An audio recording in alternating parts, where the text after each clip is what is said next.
This is a very wonderful question that Brother Moses Younger you have asked as to where is it written in the message of the Shepherd's Road that the HQ was to move from the east, was to move from Waco, Texas to Salem.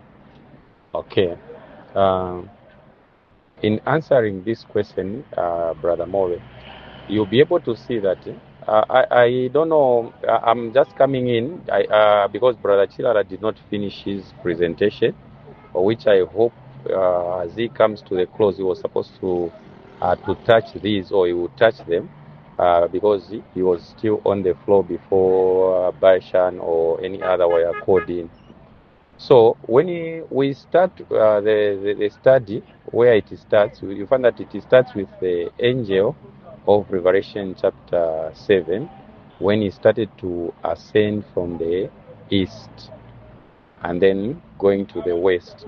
And so, for those that would like to follow everything, we see that what we are told in Shepherd's Road Pocket Edition, page 10, was that the angel from the east had been ascending, and he finally landed in California in the year 1929, and the scroll began to unroll, and the people started to feel the angel's presence. This is also repeated when you look at Shepherd's Road, volume 1, looking at the page 21, I think.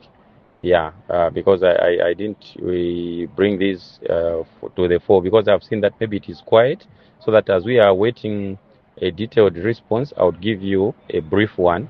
Yeah, so when you look at that announcement, it is showing that the scroll began to unroll, and then the people of God started to feel the presence of the angel.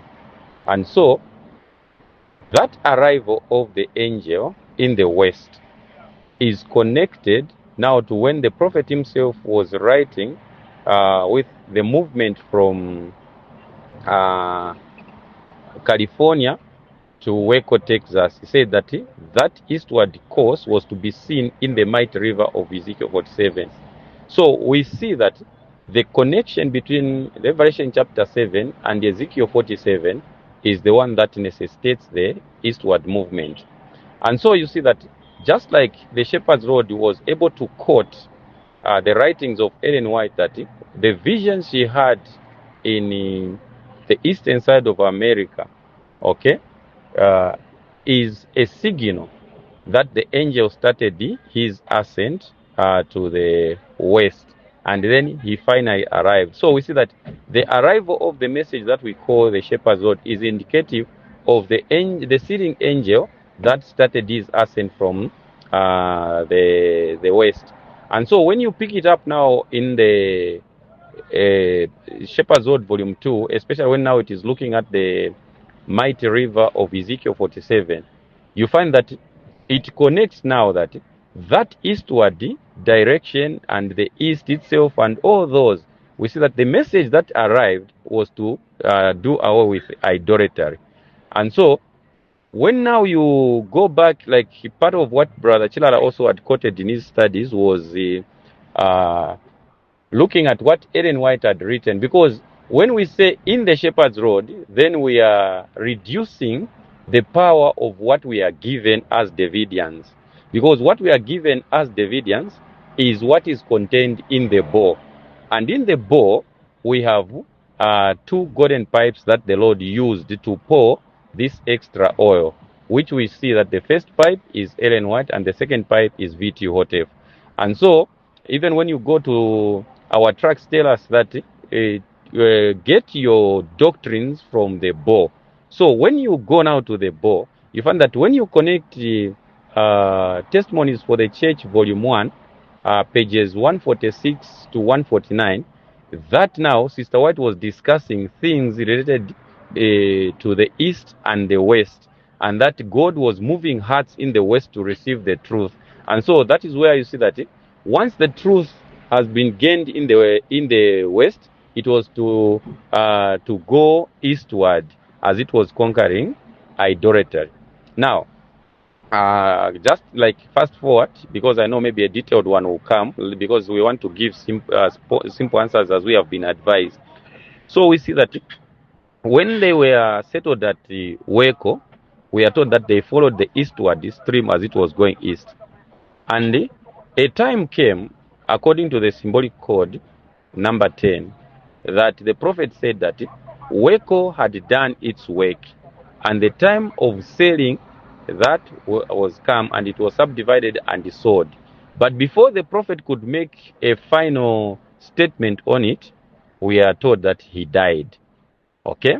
Now, going back to the bow, because we have everything, just like I can give an example of Cyrus and his reign. You find that Isaiah had written about it.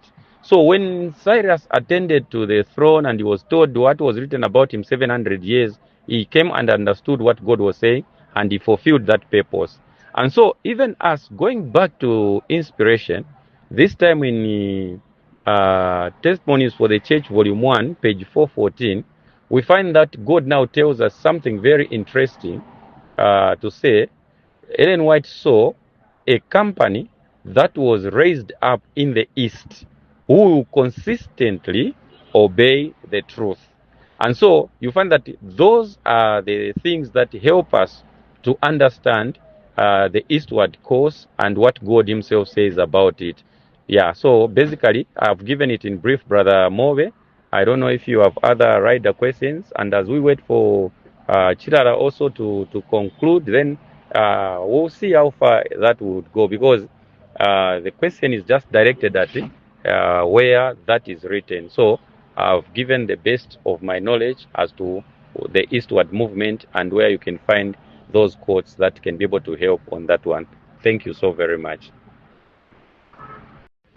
Yeah, so sorry, Brother Move. Also, another additional aspect is that whilst the prophet himself was also alive, we had a rest home in Salem that was an annex of the HQ in Waco, Texas. Yeah, so those are some of the parameters that are used and found in the record of inspiration as to those eastward movement and why Salem in particular. Thank you. Greetings once again, brothers and sisters.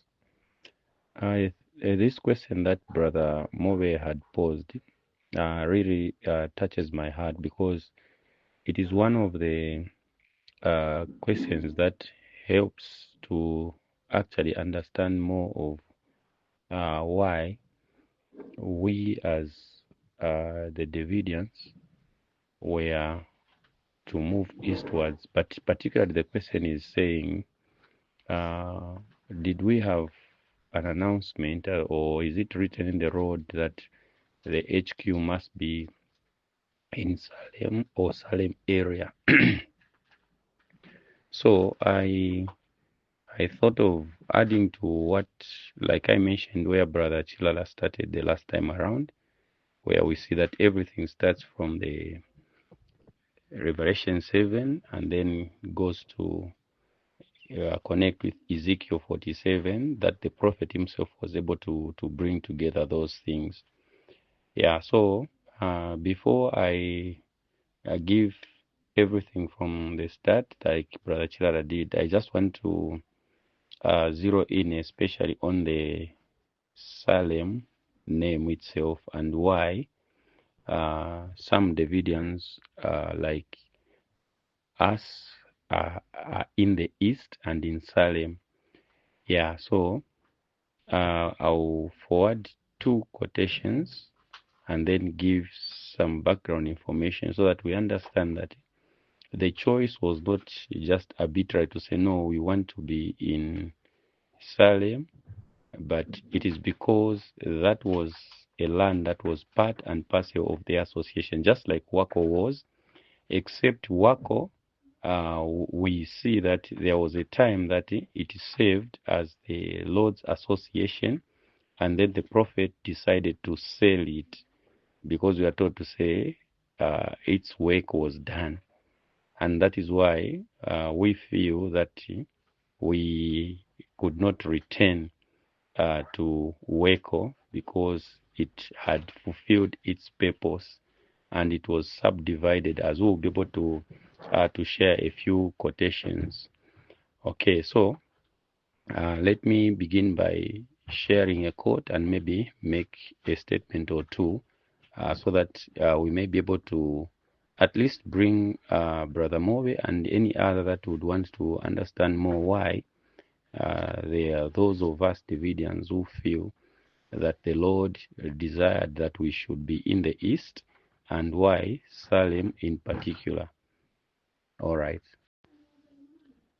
All right, beloved brothers and sisters. So when you look at this quote coming from 10 Symbolic Code number 2, page 9, paragraph 1, there is some wonderful information that we get there.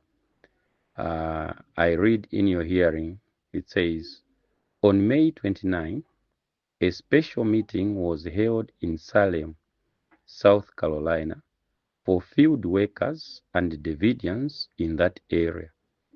It was held shortly before the field workers left for Pennsylvania and other eastern points.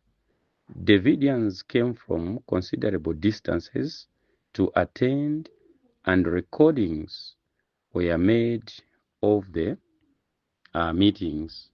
According to the recordings and other reports, we have learned that the gathering was profitable, and especially for those in Salem, among whom a long-standing and grievous misunderstanding over the rest home had just before the meetings been ironed out. So you can see, beloved, that before the field workers were given the opportunity to visit Pennsylvania and the other eastern points, they had to meet there and see how best they will be able to move from there.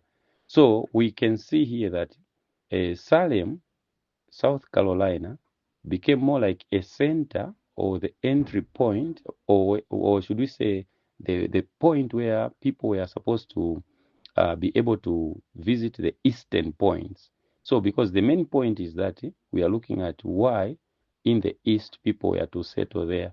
So we see that it was not an arbitrary choice on the part of those that settled in Salem area, because we see that even at the time of the recording of 10 Symbolic Code number 2, page 9, paragraph 1, it shows that it had some important points in connection with the eastern points of the United States, of course.